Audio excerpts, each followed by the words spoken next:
mempercayakan saya untuk bisa mempresentasikan apa yang menjadi tugas, yaitu etika terapan, dengan judul buku Etika Kristen.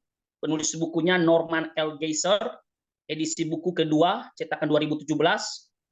2000, maaf ya ini salah angka, 2017.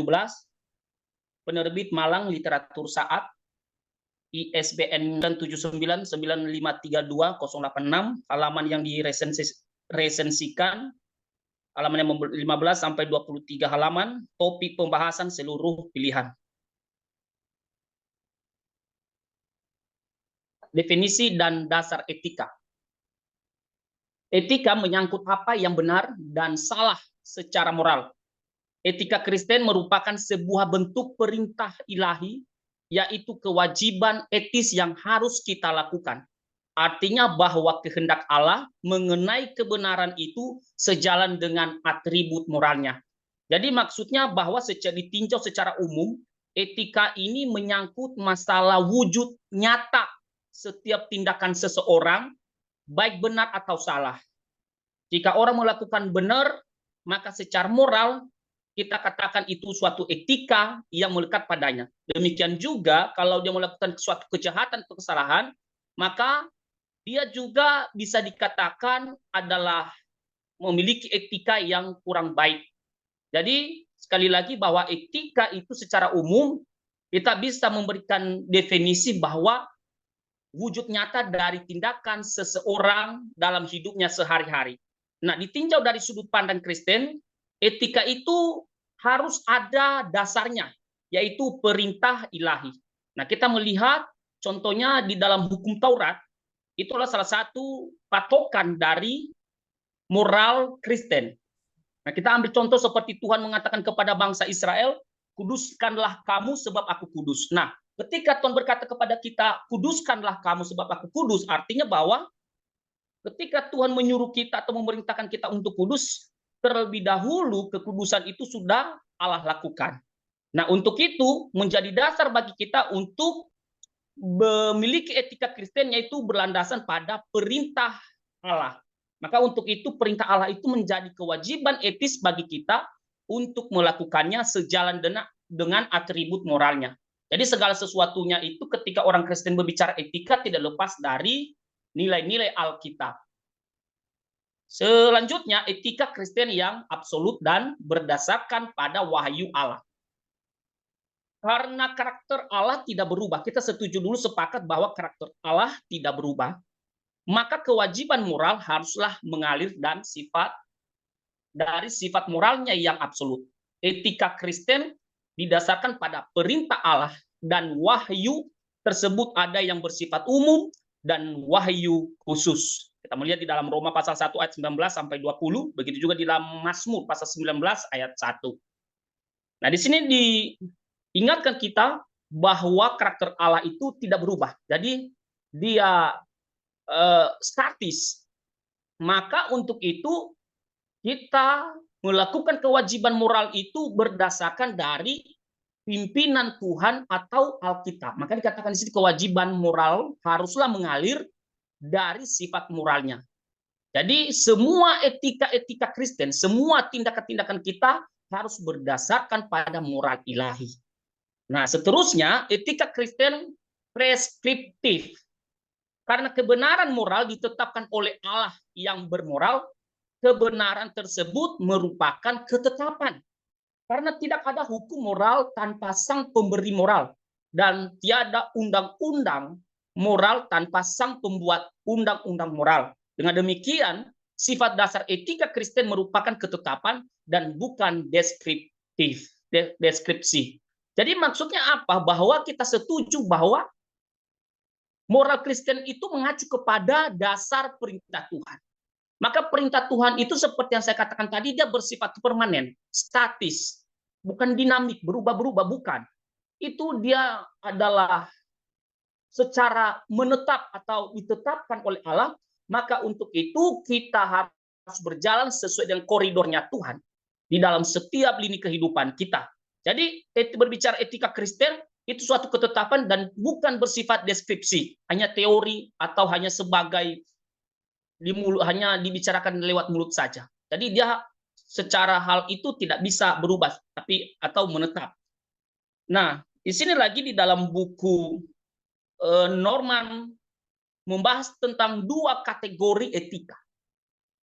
Menurutnya ada etika deontologis. Ini adalah dianut oleh konsep Kristen. Dan yang kedua ada etika teleologis. Dan ini adalah salah satu yang menjadi konsep oleh utilitarianisme. Nah, di dalam dua kategori etika ini, penulis buku ini memberikan beberapa ilustrasi. Yang pertama, menurut etika deontologis, aturan menentukan hasil. Sementara dalam etika teleologis, hasil menentukan aturan. Nah, artinya apa? Bahwa di dalam etika deontologis atau yang dianut oleh orang Kristen, aturan itu menentukan hasil. Artinya dengan adanya aturan, itu maka akan ada hasil. Jadi bukan yang dipikirkan dulu bagaimana hasilnya. Ada dulu aturan. Aturan ini sekali lagi ini dibentuk oleh Allah. Jadi segala sesuatunya yang dibuat oleh Allah itu menjadi aturan kita, patokan kita untuk mencapai hasil itu.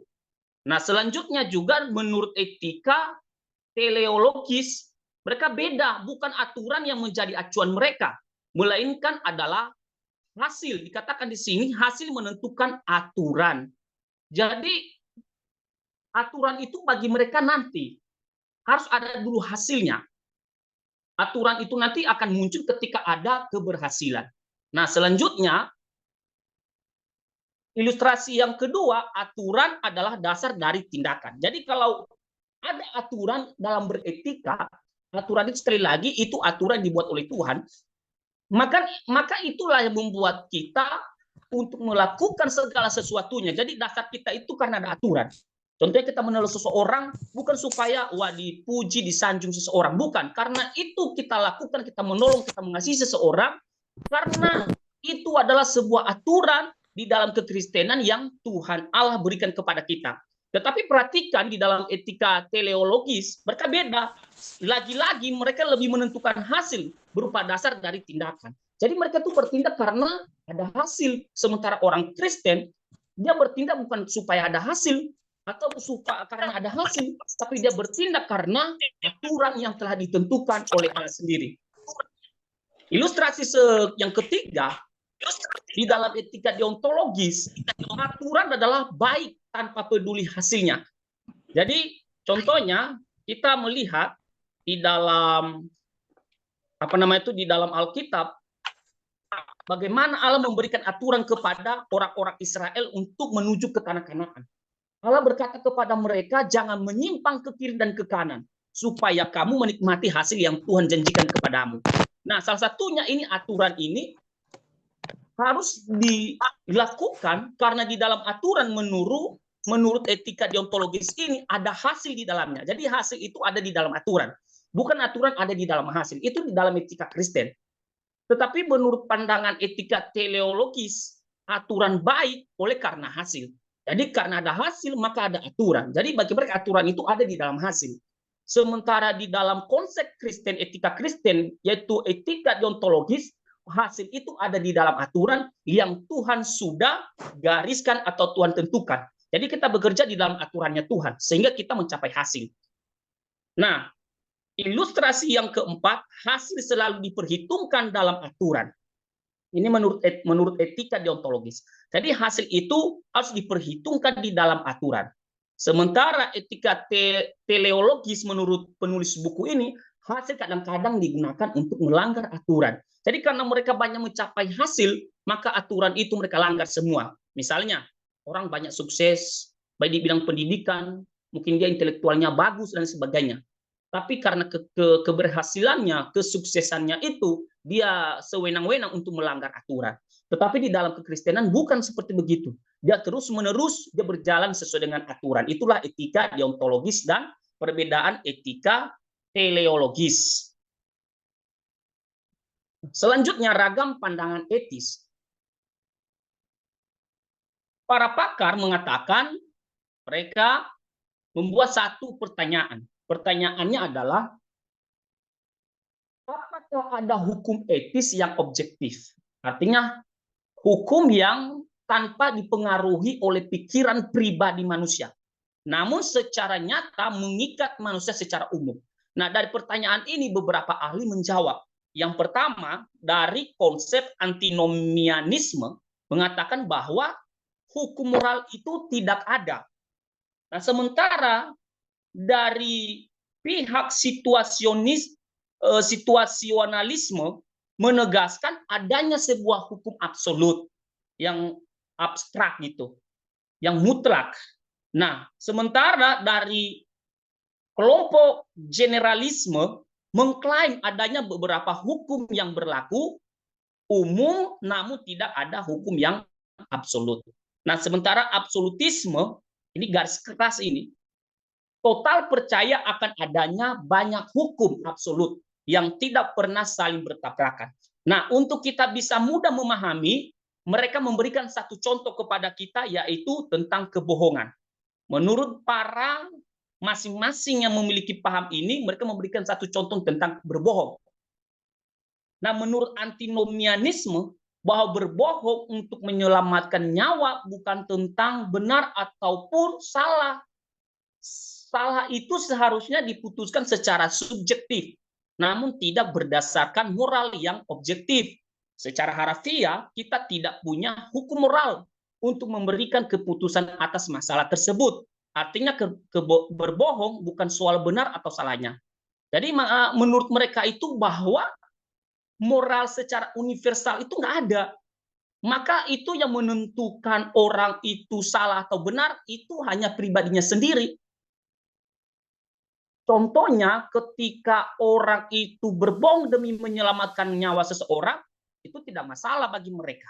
Karena tolak ukur atau patokan dari berbohong itu tidak ada. Itu menurut antinomianisme. Nah, antinomianisme ini nanti kebanyakan orang-orang liberal. Ini menganut ini. Makanya nanti orang-orang liberal itu lebih masuk pada liberty, kebebasan terhadap segala sesuatunya. Tidak ada tata krama dan norma-norma yang harus mereka taati. Nah, sementara di pihak situasionisme mengklaim bahwa hanya ada satu hukum moral yang absolut, dan itu bukanlah dengan mengatakan kebenaran, hanya kasih yang absolut. Dan bisa jadi berbohong itu adalah tindakan kasih. Jadi berbohong ada kala benarnya.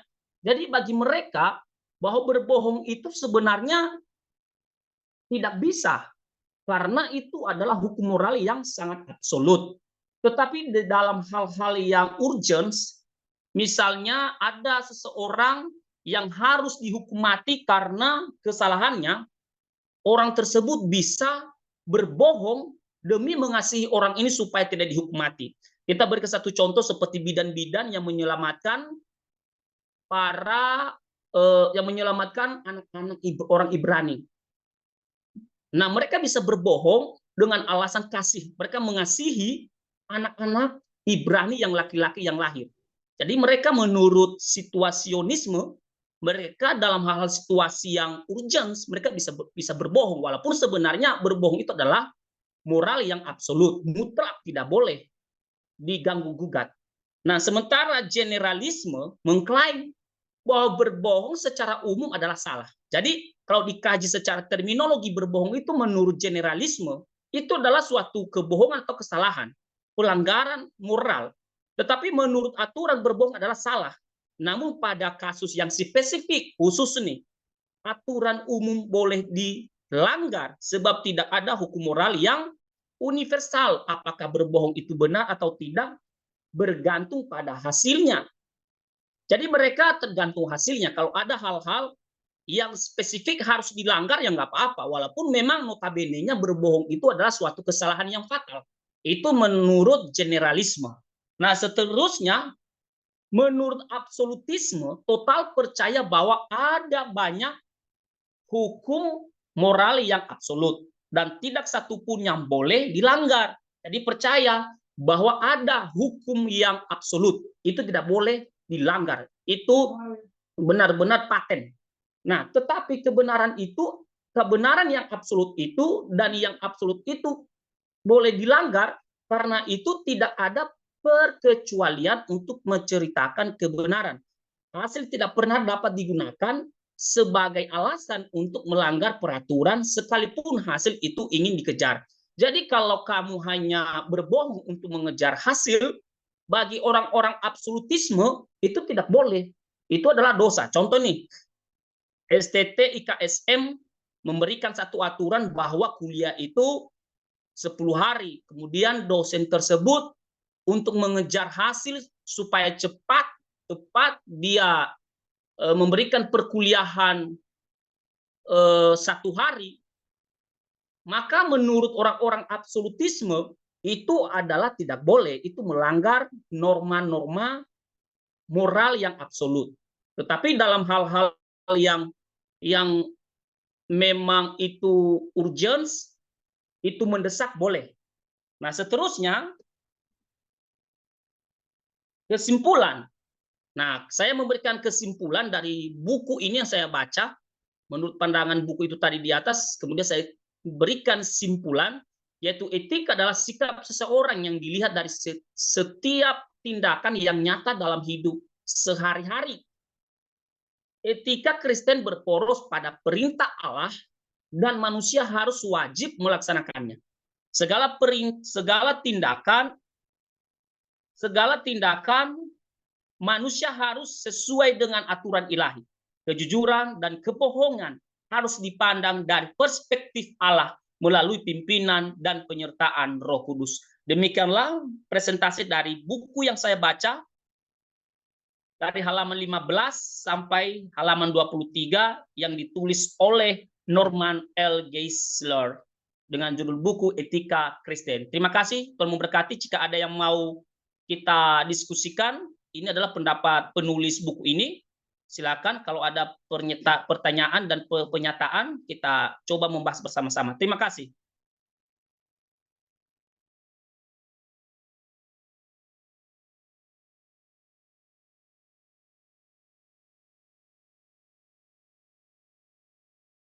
Ya, selanjutnya saya serahkan kepada Pak dosen dan teman-teman. Ada yang mau dipertanyakan karena kita akan masuk pada 3 sesi, 4 sesi. Setelah saya mungkin ada nanti bagian bab kedua, yaitu Ibu Rosi, kalau nggak salah saya.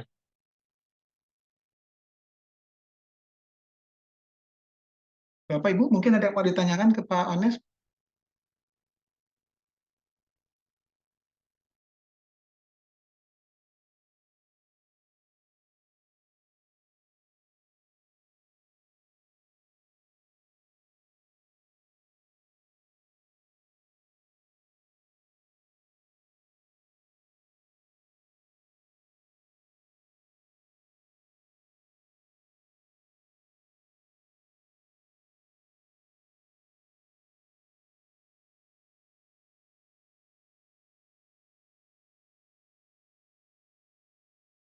Belum ada, berarti lanjut ke Bu Rosi, boleh?